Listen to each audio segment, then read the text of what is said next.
안녕하세요. 얼마 전 세상에서 가장 눈물나고 아름다운 이별을 경험한 30대 여자입니다.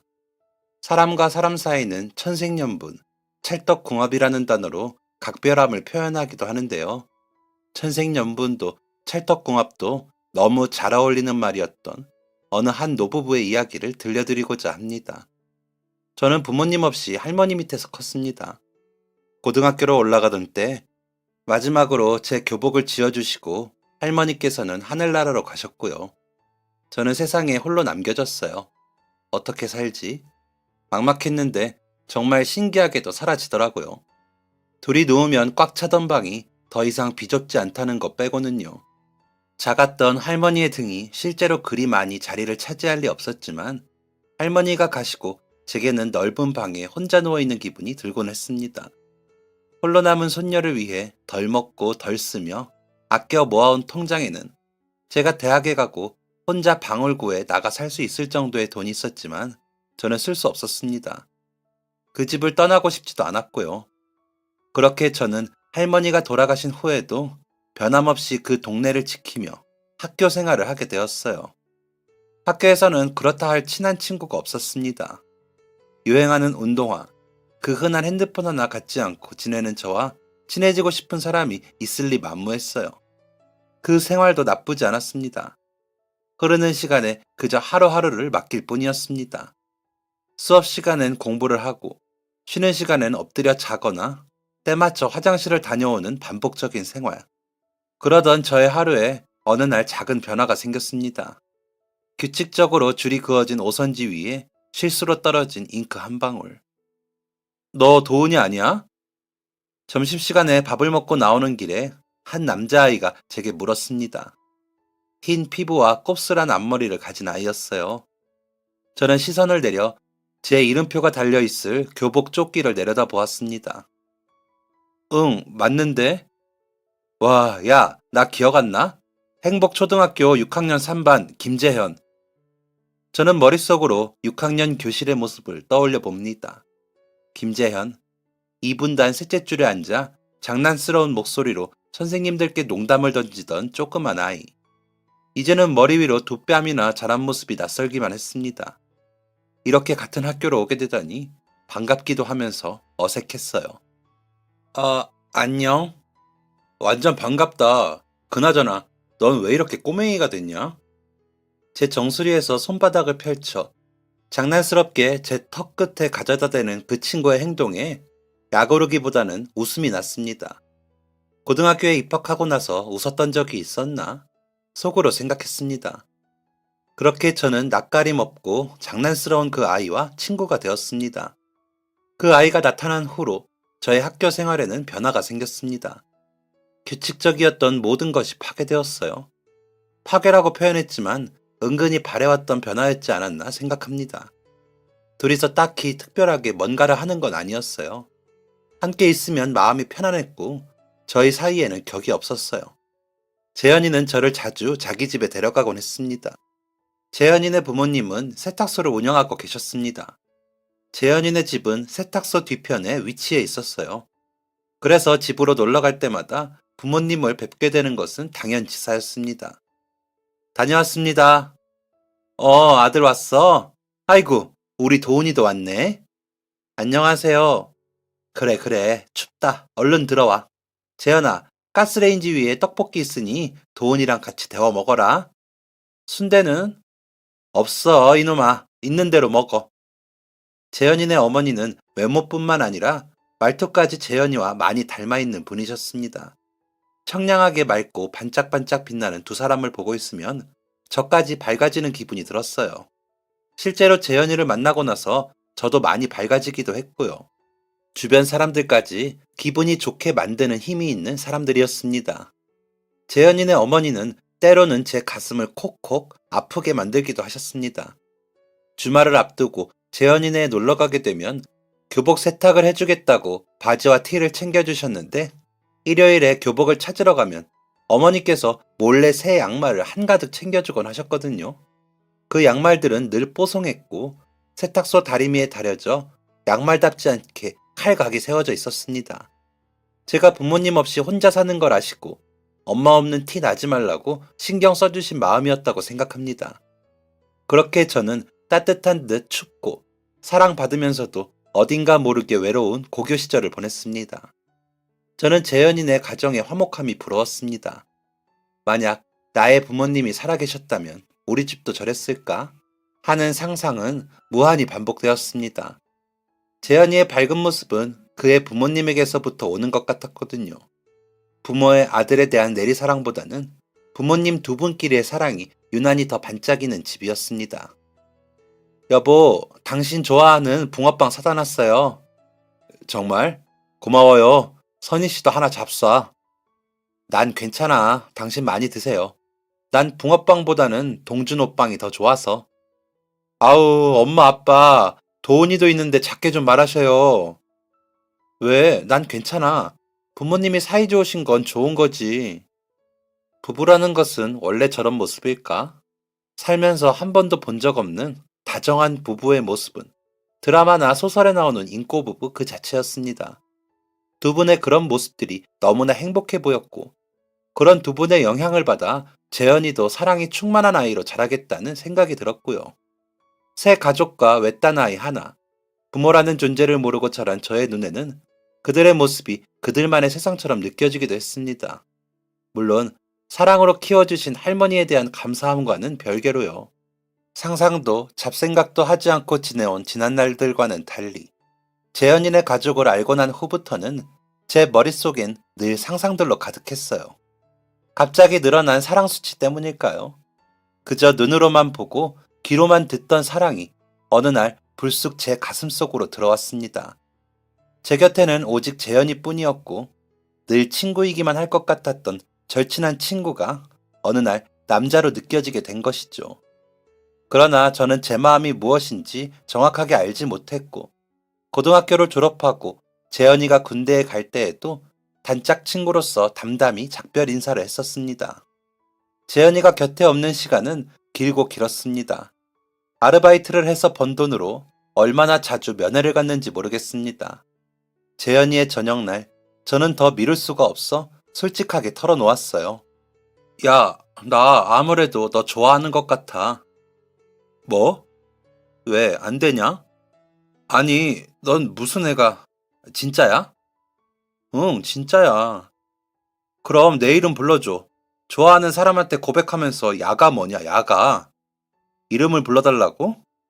응, 사랑하는 사람한테는 이름 불러주는 거랬어, 도은아. 야, 사랑은 무슨 사랑. 또 야라고 그러네. 알겠어, 5분 뒤에. 그래, 5년도 기다렸는데 5분을 못 기다렸겠냐, 내가. 알고 보니 처음부터 재현이는 친구가 아닌 남자로서 제 곁에 있었던 것이고, 자신은 5년을 기다리고도 5분이나 더 기다려야 했다며 그 일을 아직까지도 투정 부리곤 합니다. 그렇게 서로의 마음을 확인한 저희는 친구에서 연인으로 발전하게 되었어요. 그 사이 저는 병원 원무과에 취직을 하게 되었고, 재현이도 학교를 졸업하고 취직을 하게 되었습니다. 저희 두 사람은 평범한 일상 속에서 소소한 행복을 함께 나누는 둘도 없는 사이가 되었어요. 그렇게 또 5년이라는 시간이 흘렀습니다. 10년을 곁에서 희로애락을 함께 하다 보니 앞으로의 제 미래에 이 남자가 없는 것은 상상해 본 적이 없다는 걸 깨닫게 되었어요. 그리고 그 생각은 재현이도 저와 마찬가지였는지 저희 둘은 결혼을 결심하게 되었습니다. 하지만 막상 결혼이라는 현실적인 제도 앞에서 마음이 편안하진 않았습니다. 네, 불편했습니다. 온전히 저 하나로 인해서요. 제게 너무나도 잘해주셨던 재현이의 어머니께서 단순한 친구가 아닌 결혼 상대로 저를 다시 소개한다면 과연 좋아해 주실까? 여러분이라면 어떠실 것 같나요? 하나뿐인 아들의 절친한 친구였던 여자아이가 부모가 없이 자라 그저 딱하고 안쓰러웠던 여자아이가 10년을 아들 곁에 있더니 어느 날 결혼을 하겠다고 한다면 남일 때는 괜찮았던 것들이 가족으로 받아들이기엔 턱없이 부족하게 느껴지지 않으실까요? 스스로 재현이가 제게 과분하고 멋진 사람이라 생각해왔던 터라 결혼이라는 현실 앞에서 저는 더 작아질 수밖에 없었습니다. 이런 걱정조차 재현이에게 마음의 짐이 될까 입 밖으로 꺼내지 못하고 혼자만의 숙제로 여겼습니다. 그리고 넷이서 함께 식사를 하게 된 자리, 긴장한 상태로 부모님을 뵈었습니다. 늘 배워오던 분들이시지만 그날만큼은 꼭 처음 뵙는 자리처럼 가슴이 두근거리고 손발이 차가워졌어요. 아무것도 모르시는 부모님은 그저 웃으며 반겨주실 뿐이었습니다. 돈이 더 예뻐졌어? 으구구, 왜 이래, 손이? 왜 이렇게 차? 혹시 듣고 계신 분들 중 이런 포옹을 아시는 분이 계실까요? 반가운 사람을 한 번 안아주고 두 손으로 양쪽 어깨에서부터 팔꿈치, 손까지 살짝 주무르면서 쓰다듬어주는 포옹이요. 어렸을 때 저희 할머니께서 늘 저를 그렇게 조물조물 안아주셨는데 재현이네 어머니께서도 저를 그렇게 안아주시더라고요. 제가 정말 좋아하는 순간 중 하나입니다. 힘든 일이 있으면 어머니께 안아달라고 안기고 싶을 정도로요. 그날도 어머니께서는 저를 그렇게 안아주시다가 긴장한 탓에 차가워진 손을 그냥 지나치지 못하고 걱정하셨습니다. 그마저도 왜 죄송했는지 모르겠습니다. 이렇게 좋은 분의 아들과 결혼을 하는 제가 모자라고 부족한 사람인 것 같아서, 이렇게 저를 예뻐해 주시는데 실망을 안겨드리는 꼴 같아서 죄송함이 밀려왔습니다. 가장 잘 보이고 싶은 두 분에게 실망을 안겨드릴 것 같아서 차마 입이 떨어지지 않았습니다. 그런 제 모습이 재현이에게는 그저 긴장한 사람처럼만 보였는지 모르겠어요. 신나고 들뜬 목소리로 재현이가 먼저 말문을 열었습니다. 엄마, 아빠, 저 결혼하고 싶어요. 뭐? 결혼? 누구랑? 아주 예쁘고 마음씨가 따뜻하고 배려심이 넘치는 그런 사람이에요. 나는 아직 우리 도훈이만큼 예쁘고 따뜻한 사람은 본 적이 없는데 언제 아들한테 그런 사람이 생긴 거야? 오래됐어요. 친구로 5년, 마음을 확인하고 또 5년. 그렇게 오래됐어? 도훈이랑도 가만히 있어봐. 설마 네, 도훈이랑 저 그동안 마음을 싹 틔우고 진지하게 만나고 있었어요. 친구로 5년을 보낸 세월에도 제 마음은 도훈이를 향해 있었고요. 어머님, 아버님, 10년이라는 시간 동안 제 곁에 가장 가까운 사람이 재현이었습니다. 그래서 이제는 재현이 없는 미래가 상상이 안 돼요. 그동안 만나면서도 하루빨리 사실대로 말씀드리지 못해 늘 죄송한 마음이었습니다.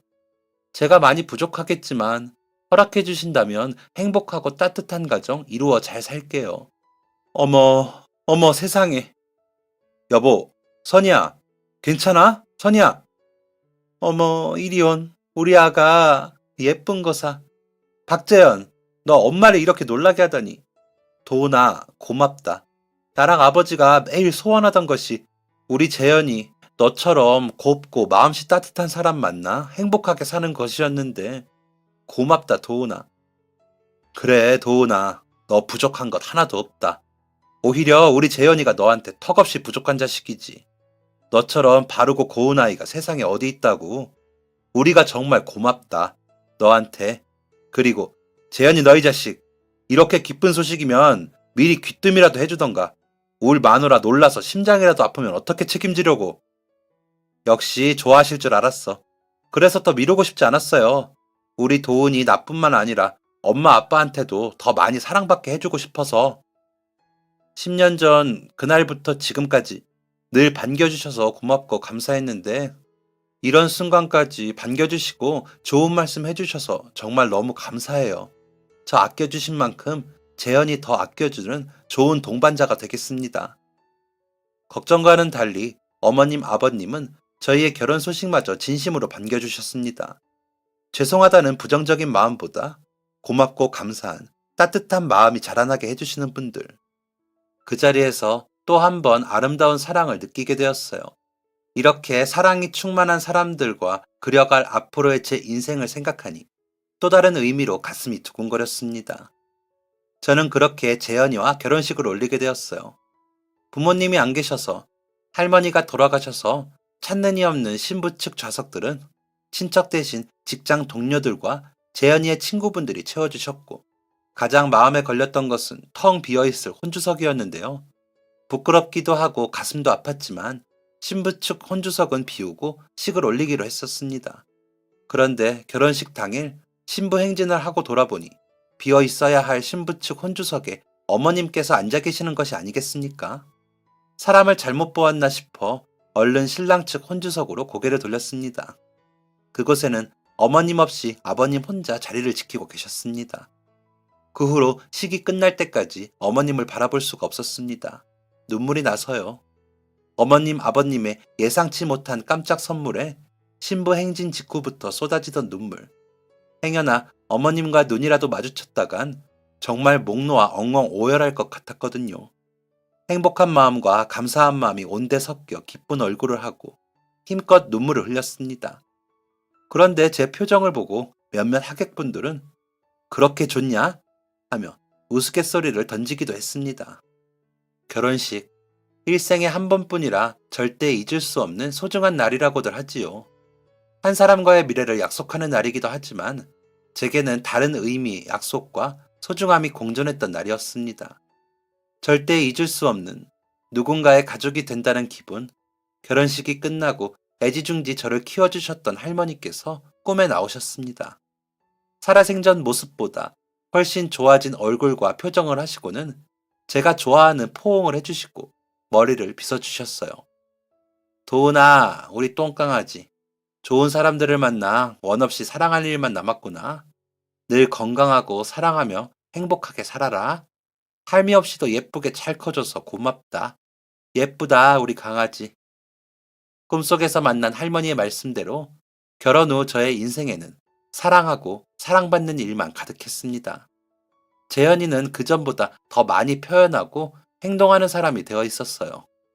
그 모습을 보고 있으면 어머님, 아버님의 다정한 모습이 떠오르곤 했답니다. 두 분은 서로를 엄청 아끼고 사랑하셨습니다. 아무래도 그런 부모님의 모습을 보며 자라 제 남편도 다정한 사람이 될 수 있었던 것 같아요. 그 사랑 가득한 에너지가 좋아서 저는 남편을 졸라 자주 시댁에 놀러 가곤 했습니다. 어머님, 아버님, 저희 왔어요. 우리 공주 왔어? 재현아, 공주가 공주한테 공주라고 그런다. 봐라. 아버지, 둘째 머슴 왔어요. 둘째 머슴 왔는가? 첫째 머슴이 고기 사다 수육 삶아놨으니 자네는 김치를 썰게.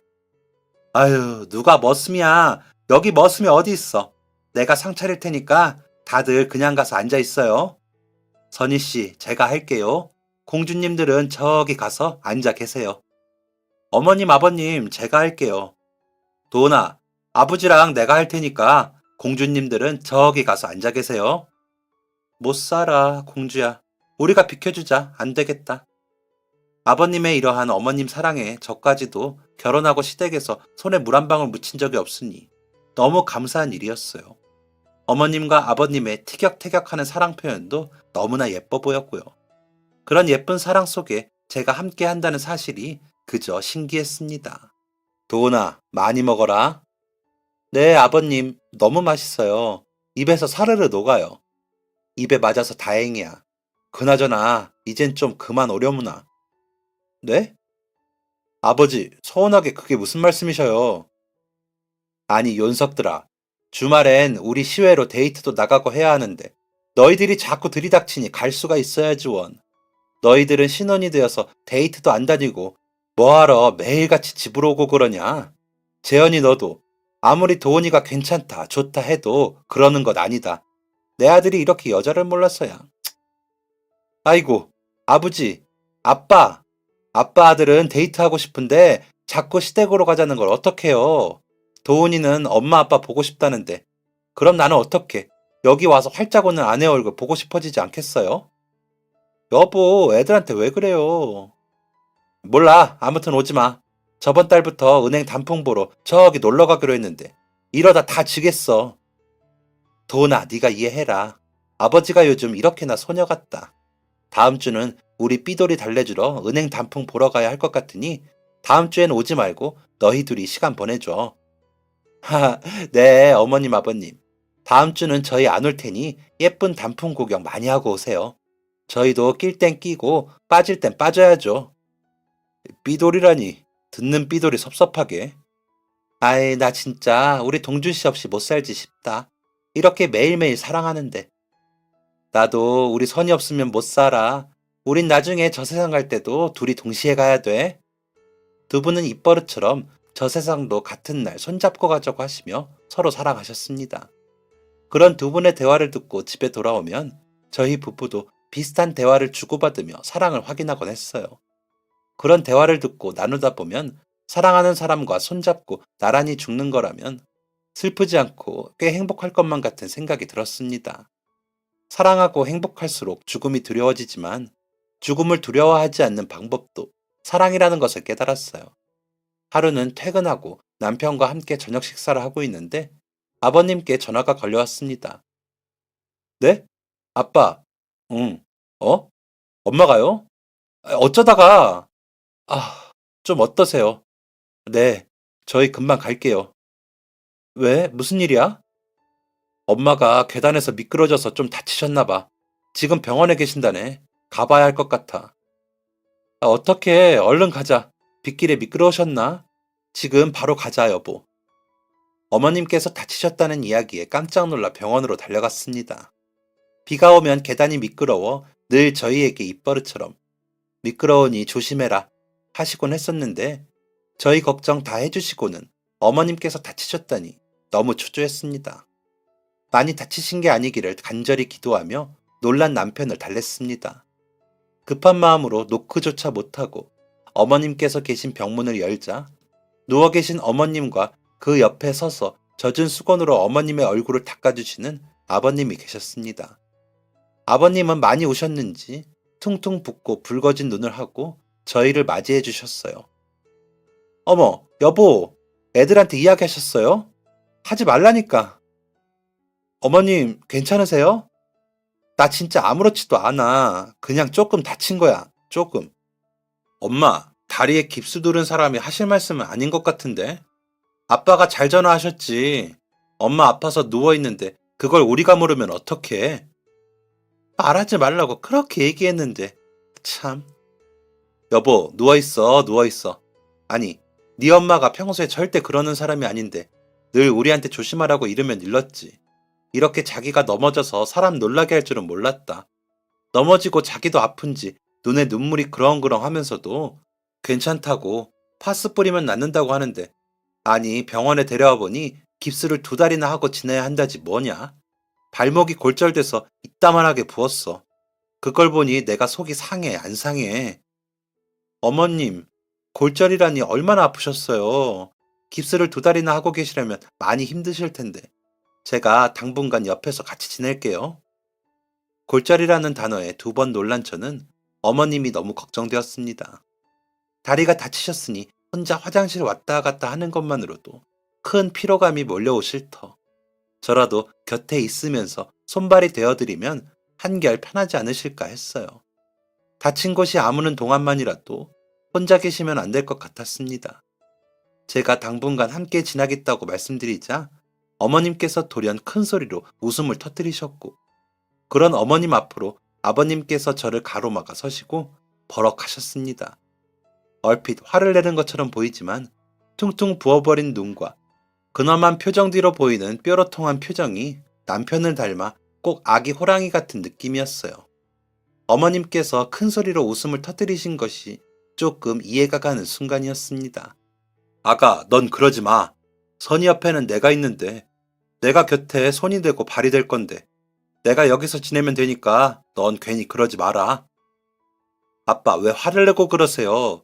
도은이가 있으면 아버지 자리 빼앗길까봐 그래요? 선이가 워낙 도은이를 예뻐하니까 순간 그러라고 할까봐 초조해서 그랬지. 아가, 화낸 것 아니야. 미안하다. 못 살아, 정말. 애들 앞에 나 뜨거워 죽겠어. 팔불출 소리 들어요. 내가 미안해, 우리 며느리. 그러려니 해다오. 아니에요, 어머님, 아버님. 재현씨도 그러는데요, 뭘. 오히려 저 방금 좀 놀랐어요. 재현씨 다정하고 상냥한 모습이 방금 아버님하고 똑같아서요. 이렇게 다정하고 상냥한 분들과 가족이 되었다는 게 살짝 뭉클했어요. 그래도 어머님, 저 아버님보다 어머님을 덜 사랑해서 물러서는 것은 아니라는 것쯤은 알아주셔요. 아구, 말을 어쩜 이리 예쁘게 해. 그렇지 않아도 내 친구들이 매일 나보고 부럽대. 어쩜 그리 예쁜 며느리를 얻었냐고. 그럼 난 말하지. 얼굴만 고운 게 아니라 마음까지 곱다고. 그런 귀한 사람과 가족이 되어 나도 그저 영광이라고. 어머님. 에이, 기분이다. 내가 잠깐 나가서 울 공주들 좋아하는 통닭 사올 테니 같이 먹다가 가. 아버님의 애정어린 말씀으로 시작된 대화는 어머님과 저의 고부사랑 대화로 흘러갔고, 그 모습을 지켜보시던 아버님께서 어머님과 제가 즐겨 먹는 통닭을 사오시겠다며 마무리되었습니다. 아버님께서 사오신 통닭은 정말 맛있었어요. 자주 먹어도 질리지 않는 맛이에요. 아마 사랑하는 사람들과 함께 먹기 때문에 더 그런 것이겠지요. 매일 보아도 질리지 않고 매일 따뜻한 마음을 나누게 되는 소중한 분들. 두 분이 항상 사랑으로 충만하시기에 곁에 있는 저희도 그만큼의 영향을 받을 수 있는 것 같았습니다. 근데 아빠, 회사는 어쩌시고요? 너희 아빠 휴가 냈어, 얘. 오, 역시 우리 아버지 머리 좋으셔. 그런 방법이 있었네.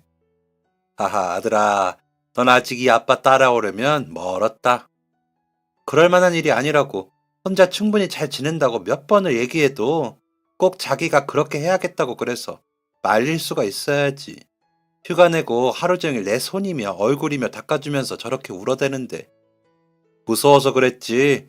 내가 이렇게나 심장이 철렁했는데 이 사람은 얼마나 놀랐을까 걱정도 되고, 의사 선생님 말로는 발목 골절이랑 다리 타박상만 있다는데 혹시나 다른 데도 아프게 되는 건 아닌가 걱정도 되고, 이젠 젊은 시절 다 가고 나이도 먹어서 가뜩이나 몸 성한 것도 없는데 엄마하고 나하고는 같은 날 같은 시에 죽기로 약속까지 했는데 아프니 걱정되지.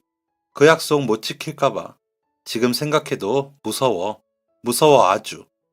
남편과 제가 고등학생이었던 시절 남편의 집에 놀러 가면 어머님 아버님께서 입버릇처럼 자주 하시던 말씀이 있었습니다. 같은 날 같은 시에 손 꼭 잡고 죽자. 가는 길 무섭고 외롭지 않게 서로 손 꼭 잡고 눈 감자. 그때 당시에는 죽는 날을 이야기하시던 두 분의 모습이 낯설고 이상하게 느껴졌지만 지금은 그 말씀들이 어떤 의미를 담고 있는지 알기에 더 가슴이 뭉클했습니다.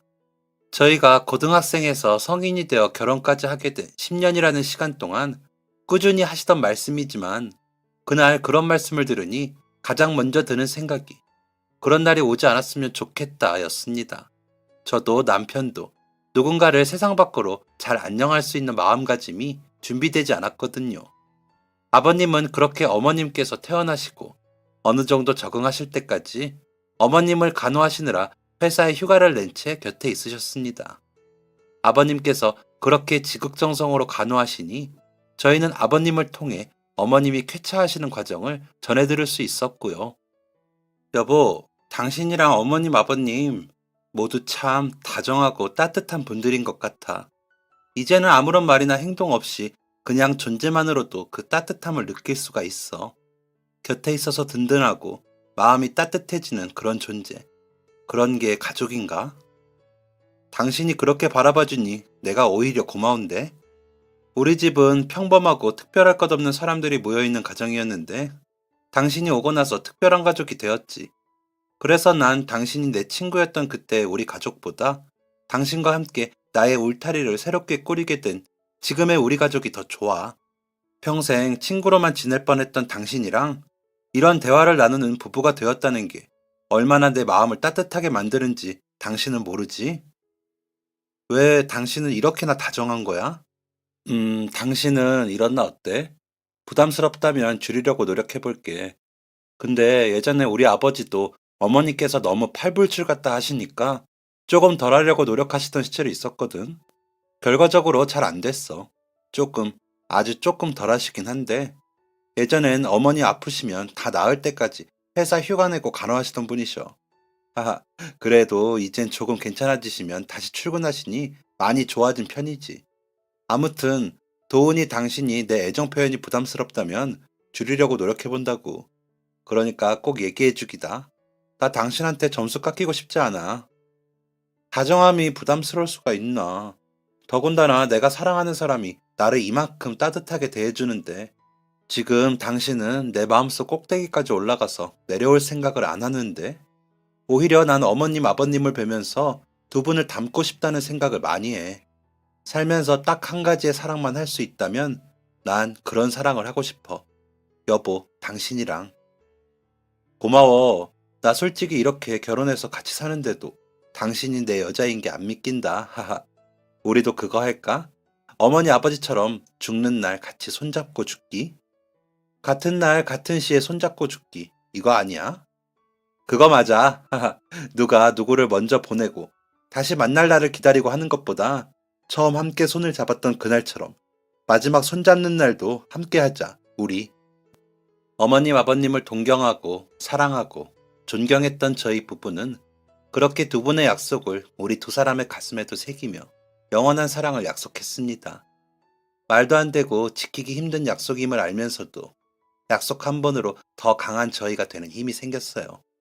그렇게 저희는 함께할 미래에 또 다른 미래를 약속하며 행복하게 살았답니다. 행복은 가까이에 있다는 말이 제게도 해당될 줄은 예전에 저는 정말 몰랐었어요. 할머니가 돌아가신 후부터 제 가까이에는 늘 불행만 있는 것 같았거든요. 행복과 불행은 한 끗 차이인 것 같습니다. 남편과 제 사이에는 예쁜 아이가 생겼어요. 눈망울이 똘망똘망한 예쁜 아들이었습니다. 제 눈에만 그런 것인지는 몰라도 정말 저희 남편과 쏙 빼닮아 너무 신기하더라고요. 그 작고 오밀조밀한 얼굴에서 어떻게 다 큰 어른의 얼굴이 겹쳐 보일 수가 있는지 참 신기하고 고마웠습니다. 자식을 사랑하라고 신께서 일부러 제가 가장 사랑하는 사람의 얼굴을 자식에게 심어준 것 같았어요. 예쁜 아들의 등장으로 저희 가족은 더욱더 화목해졌습니다. 그러던 어느 날 아이를 어린이집에서 데리고 집으로 돌아가는 길 어린이집 근처 종합병원에서 하얗게 질린 얼굴로 손을 꼭 잡고 걸어 나오시는 시부모님을 뵈었습니다. 할머니, 할아버지!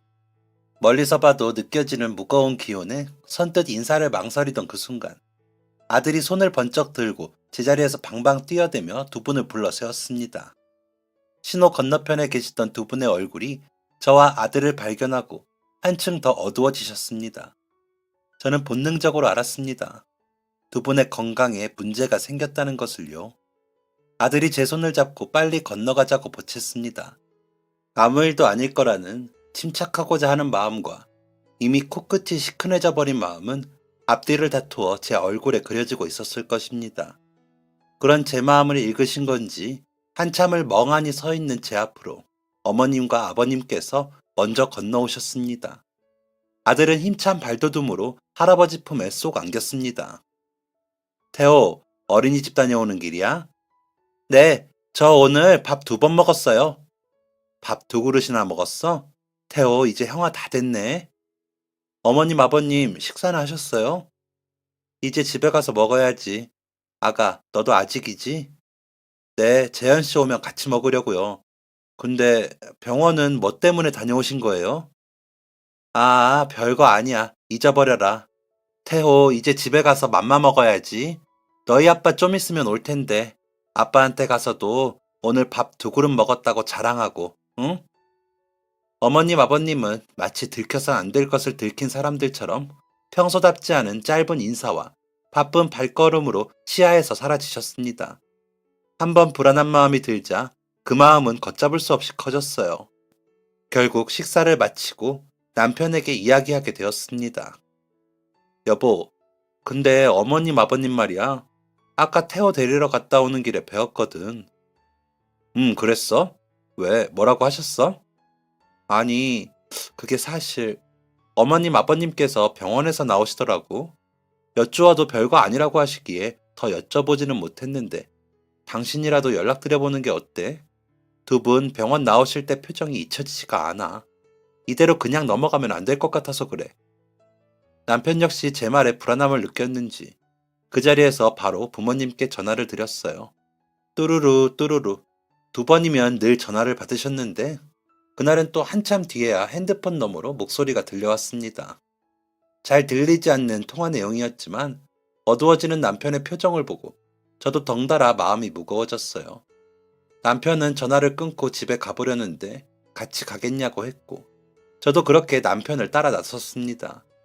그리고 두 분이 하신 말씀은 생각하고 애써 마음의 준비를 했던 것보다 더 충격적이었습니다. 어머님, 아버님 2분 다 암에 걸리셨다는 말씀을 하셨어요. 2분 모두에게 아무 일도 일어나지 않기를 바랐지만 두 분 모두에게 아무 일이 일어날 줄은 차마 상상도 해본 적이 없었습니다. 행복한 제게 세상이 벌을 내리는 것 같았어요.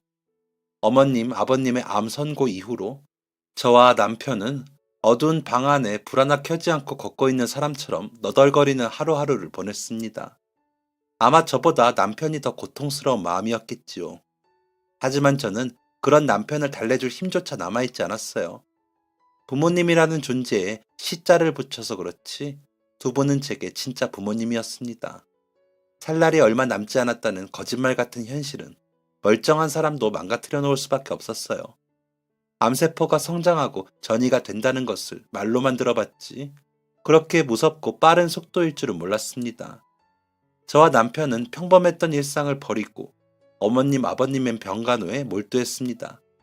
처음에는 어머님과 아버님이 입원하신 병실이 달라서 남편과 저 두 사람이 번갈아가며 한 분씩 곁에 있어 드렸습니다. 대장암이셨던 어머님께서는 제가 곁에 있는 것을 극도로 거부하셨습니다. 그런 어머님의 모습을 보면서도 해드릴 수 있는 게 곁에 있어 드리는 것뿐이라는 것이 너무 슬펐습니다. 두 분의 앞으로가 얼마 남지 않았다는 의사 선생님의 말씀을 들었음에도 불구하고 마음 한편에 붙들고 있던 희망은 쉽게 놓아지지가 않더군요. 슬프지만 희망보다 절망이 더 많은 나날이었습니다. 두 분의 상태가 더 안 좋아질수록 저희 두 사람도 말수가 줄어들었어요. 깜깜한 밤하늘에 동그랗게 떠있는 달을 누가 똑 하고 떼어간 것처럼 빛을 찾아볼 수 없는 나날이었습니다. 부모님께서는 저희의 이런 모습에 속상해하셨고 몸으로 느껴지는 아픔에 고통스러워하셨으며 예전처럼 두 분이 함께 하실 수 없다는 것에 가슴 아파하셨습니다. 특히 아버님께서는 아픈 어머님을 예전처럼 손수 돌봐주실 수 없다는 사실이 너무 견디기 힘들다고 하셨어요. 그런 두 분을 보며 어떻게 하면 조금이라도 그 고통들을 덜어드릴 수 있을까 늘 고민했습니다. 그리고 남편과 상의 끝에 병원 측에 부탁해서 2인실 병실을 얻었습니다. 그렇게 하라고 허락해 줄까? 거절당할 것 같아 자신이 없었지만 두 분의 이야기를 들은 선생님의 결재로 두 분이 같은 병실에서 지낼 수 있게 되었습니다. 저희를 위해 애써 웃어 보이시면서도 늘 어두운 표정이었던 두 분의 얼굴에 거짓말처럼 생기가 돌았습니다. 예전처럼 농담도 하고 아픈 시간 속에도 밥도 꽤 잘 드시기 시작했어요. 그런 두 분의 모습은 저희가 가지고 있던 희망에 불을 붙였습니다. 겉으로 보기에 정말 많이 좋아지신 것처럼 보였거든요. 그래서 남편과 용기를 내어 의사 선생님 면담에 들어갔습니다. 요즘 두 분이 되게 안색도 밝아지시고 좋아지셨어요. 그래서 혹시 진짜 괜찮아지고 계신 게 아닐까 해서. 음, 의사 선생님은 저희의 말에 한참 동안 화면 속 차트를 들여다보셨습니다. 침묵이 길어질수록 말랑해지려던 저희의 마음은 다시금 딱딱하게 굳어갔습니다. 어떻게 말하는 게 좋을까? 저희에게 꺼낼 문장과 단어를 고르고 있는 것 같았어요. 평소에 워낙 모든 것을 나누던 분들이었다 보니 고통도 나누어 함께 견디시나 봅니다. 상태가 다시 좋아지진 않았다는 말보다는 혹은 더 진전되었다는 말보다는 덜 힘든 단어와 문장으로 해주신 말씀에 저희 부부는 짧은 감사 인사를 드리고 진료실 밖을 나왔습니다. 그리고 병실 문에 달린 작은 창으로 비춰지는 모습에 다리가 힘이 풀려버리고 말았어요. 고통스러워하는 어머님의 옆에 함께 고통스러워하며 힘든 몸을 일으켜 서 계시는 아버님의 모습이었습니다. 저희 앞에서는 내색하지 않으시다. 두 분만 남겨졌을 때 고통을 나누고 계셨을 것을 생각하니 가슴이 아팠습니다. 울부짖는 어머님의 이마를 다정히 쓰다듬어 주시는 아버지의 손등에는 불필요한 링거줄들이 매달려 있었고 문 밖에 서서 한참 그 모습을 바라볼 수밖에 없었던 저희 부부는 처음 부모님의 암 선고를 들었을 때보다 더 절망적인 마음으로 살았습니다. 며칠 후 저희에게 두 분이 이런 말씀을 하시기 전까지는요. 재현아, 엄마 아빠 이제 집에 가서 지내고 싶다. 엄마 아빠 매일 치료받아도 힘들기만 하고 이제 편안하게 그날을 기다리면서 둘이 진짜 행복한 마지막을 보내고 싶어. 저희에게 그 말씀을 하시던 어머님 아버님의 표정을 아직도 잊을 수가 없습니다. 고통이라는 것이 무엇이냐는 듯한 얼굴, 아무런 그늘도 보이지 않는 평온한 얼굴, 꿈을 말하는 어린아이 같은 그 얼굴을 보며 저희는 감히 안 된다고 말씀드리지 못했습니다. 조금이라도 더 시간을 늘려보자고 감히 말할 수 없었습니다. 그렇게 병원 측과 다시 한번 상의를 하고 부모님을 모시고 집으로 돌아갈 수 있게 되었습니다. 두 분은 놀이동산을 가는 아이처럼 기뻐하셨습니다. 그렇게까지 좋아하실 줄은 몰랐는데 집에 도착해 너무 좋아하시는 두 분을 보고 있으니 눈물이 나오려고 하더라고요. 남편에게 화장실을 다녀오겠다는 말만 남겨두고 얼마나 울었는지 모르겠습니다. 집에서의 생활은 두 분이 암 환자라는 사실이 믿기지 않을 만큼 정말 거짓말처럼 평화로웠습니다. 병원에 계실 때보다 더 많은 시간을 웃으셨고 그런 두 분 덕분에 저희도 조금씩 웃을 수 있게 되었어요. 그러던 어느 날 평소처럼 집에 돌아와 문을 열고 들려오는 소리에 그대로 주저앉아 버렸습니다. 엄마! 엄마! 하염없이 반복되는 두 글자는 눈으로 보지 않아도 상황을 예측할 수 있을 정도로 분명했어요. 떨려서 땅에 딛는 것조차 되지 않는 다리로 꾸역꾸역 안방으로 향했습니다. 거짓말같이 화사한 얼굴로 편안하게 눈을 감고 계시는 어머님과 그 옆에 나란히 누워 어머니의 손을 꼭 잡고 계시는 아버님. 저는 부정하듯 엄마를 부르짖는 남편의 등을 가만히 안아주었습니다. 토닥토닥. 등을 두드리는 소리에 맞춰 제 눈에서도 끊임없는 눈물줄기가 흘렀습니다. 어머님의 손을 꼭 붙잡은 아버님만이 눈물을 흘리지 않는 그런 순간이었습니다. 재현아, 내 아버지, 울지 마라. 엄마 곁은 아빠가 늘 함께 하잖니. 아버지, 여보, 선이야, 듣고 있어? 같이 갈 수 있어서 참 다행이다. 조금만 기다려.